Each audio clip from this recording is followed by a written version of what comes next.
Si Vice President Sara Duterte naniniwala daw po na may mga nagawang impeachable offense ang Pangulo. Una raw po yung pagpirma sa budget na alam daw ng Pangulo na galing sa bill na may mga blank pages at meron daw pong insertions. May sagot po ba ang palasyo?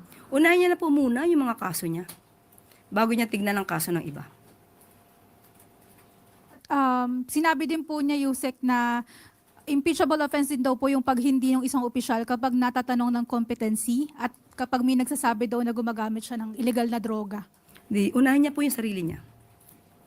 At siguro mas maganda itanong niya yan sa kanyang ama. Sunod na tanong mula kay Tristan Nadalo, Newswatch Plus. Good afternoon, Yusek. Same po galing po sa naging interview ni Vice President Sara Duterte. She recently expressed concerns about the state of our country. Ang sabi niya po when she was asked about her plans for 2028, hindi niya direktong masagot yun because meron pa daw bang Pilipinas na pag-uusapan sa taong 2028. Lubog tayo sa basura, sa korupsyon, lubog tayo, walang maipagmamalaking big development at baka magising na lang daw po isang araw na walang maayos na gobyerno at magulong bayan. Ano po ang pananaw ng palasyo dito sa ganitong klaseng assessment from the Vice President? Unang-una, masasabi natin ang Vice Presidente ay bulag.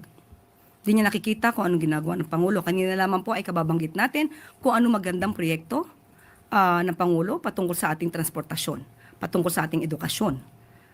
Nananatili siyang bulag dahil malamang ay hindi niya pinanonood or ayaw niyang panoorin kung ano nagaganap na katotohanan sa mga ginagawa ng Pangulo at ng administrasyon ngayon. Nakakalungkot lamang dahil yan ay galawang Duterte, showing the characteristics of an emotional vulture. Isang buitre. Nagpapanggap na concern sa kalagayan ng bansa when in fact, she admitted that she doesn't want to help the president in his projects for the country. Drama, pero walang gawa. Another question. Follow-up lang po. In response naman to your statement sa kanya noon nung tinanong po siya, tinanong po kayo about yung claim niya po about the senators, at the end of your statement, you said just tell it to the Marines. Ang sabi po ni Vice President Duterte that your earlier, yung statement niyo po ay hindi na dapat pinapakinggan at pinapansin, dahil daw po buong mundo nakikinig sa statement niyo at nagdadala raw po kayo ng kahihiyan. Unang-una, meron ka pala, hindi ko pala nasagot yung sumunod mong tanong, kung meron pa bang bansa, right? Meron pa ba tayong bayan sa 2028? Yun muna yung unahin natin. Ang kanyang sabi ay malamang wala nang maging bansa or Pilipinas sa 2028. Kung ang kanyang hula ay magkakatotoo, malamang mangyayari yan kung ang isang leader na iboboto sa 2028 ay isang Manchurian candidate. Isang puppet na isang bansa, kung saan maaaring ipamigay ang ating yaman, ang ating karapatan sa ibang bansa. Meron po na naging tugon dati, ang dating Pangulong Duterte, na maaari tayo or gawin tayong probinsya ng isang bansa. So, kung isang Manchurian candidate ang ating boboto, baka nga maging probinsya tayo ng isang bansa. Huwag naman po sana. Patungkol po sa nakakahiya po. Okay. Unang-una po, ang pagsasalita or pagsasabi ng katotohanan na siya ay nagiging source ng fake news, yan po ay katotohanan. Marami na po tayong beses na nagsabi na siya ang source ng fake news. At nandyan po, ulitin po natin para malaman po nating kababayan.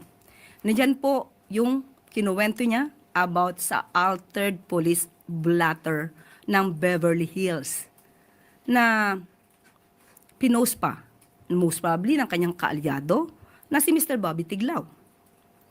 Nandyan din po ang mga AI-generated videos na napasinungalingan na at yan ay galing sa kanyang mga kaalyado, usually nanggagaling pa sa mga maisog. So, hindi po nakakahiyang magsabi ng katotohanan. Ang nakakahiya po ay umaming may kakilalang assassin at handang magpapatay ng Pangulo, ng First Lady, at ng dating House Speaker. Ang nakakahiya po ay hindi gumalang sa order ng court at manuntok ng sheriff. Bawal po yan sa batas. At ang nakakahiya din po ay gumamit ng mga fake na AFP certificate para sa Youth Summit, para palabasin, na yung 15 million na mula sa Confi Funds ng DepEd sa pangunguna ni VP Sara ay ginamit di umano sa Youth Summit na pinasinungalingan po mismo ng AFP. At gumamit pa ng abogado sa katauhan ni Attorney Michael Powa para mapagtakpan ang paggastos sa 15 million confidential funds. Yan po ang nakakaya. At ang isa pa po, sabi po niya ay nakakaya tayo sa internationally, mas nakakahiya po yata ito. Dahil ito mismo ay na-news. At nandyan pa po ang kanyang muka kung saan ipinakita dito isang vice presidente nag-threaten with her assassin laban sa Pangulo. Mas nakakahiya po ito.